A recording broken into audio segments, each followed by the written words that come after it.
The early morning air was heavy over the Arabian Sea. Indian Navy warships formed a silent line near Karachi. No shots fired, but tension was palpable. It was May 15, 2025. Operation Sindoor had begun. Karachi Port, Pakistan's maritime heart, lay unsuspecting. The city's lights flickered as Indian warships stood guard in international waters. This was a strategic blockade, not an assault. India's message was clear: a new doctrine, a new resolve.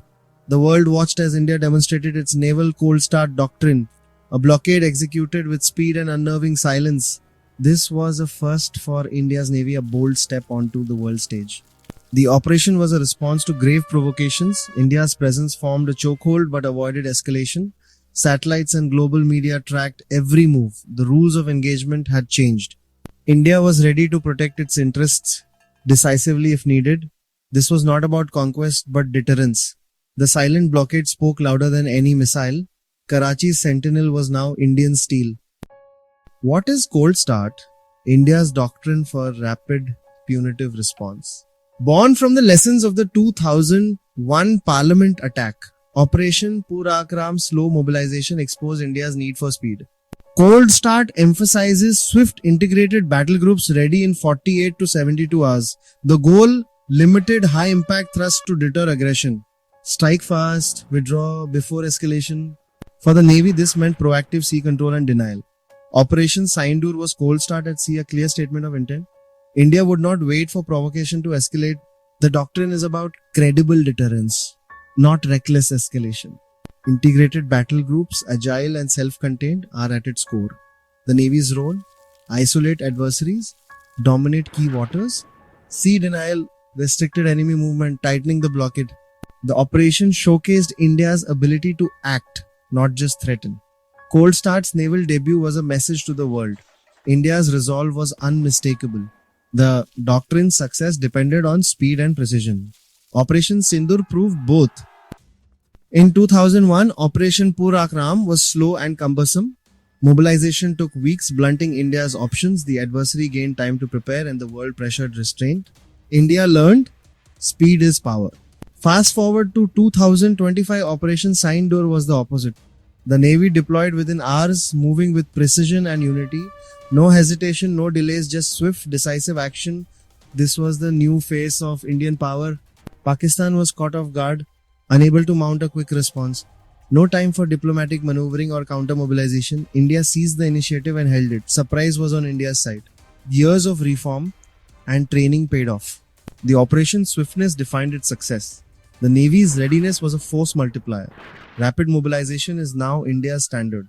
The lesson: never give the adversary time. Operation Sindoor was a testament to this transformation. India's military is now built for speed. The era of slow response is over. At the heart of Operation Sindoor sailed INS Vikrant, India's first indigenous aircraft carrier, bristling with MiG-29Ks and Kamov helicopters. Vikrant led a powerful carrier battle group, stealthy destroyers like INS Visakhapatnam, multi-role frigates like INS Shivalik. Most ships were Indian-built, showcasing national shipbuilding prowess. These warships packed advanced weapons and sensors beneath the waves. Kulwari-class submarines prowled silent, deadly and undetected. Submarines denied underwater escape, sealing the blockade. Overhead P-8I Neptune aircraft provided relentless surveillance. The operation was fully network-centric, assets linked, data shared in real time. India's Navy operated as a single integrated force. The blockade was layered: surface, subsurface and air. Every movement was tracked, every threat anticipated. The Navy's arsenal was modern and indigenous. Maritime dominance was total, no gaps, no blind spots. The operation proved India's ability to integrate complex systems. Network warfare was the new standard. The unseen guardians below and the eyes above worked in tandem. India's naval power was on full display. The message: India can project and sustain power at sea. Operation Sindoor redefined the region's naval balance. The Indian Navy strategy was subtle but effective. No direct assault, just a precise maritime cordon. Pakistan's naval assets were trapped, boxed in at Karachi. Any breakout attempt would meet overwhelming force. The blockade was psychological as much as physical. Indian warships loomed just beyond sight, exerting total control. Pressure mounted without a single shot fired.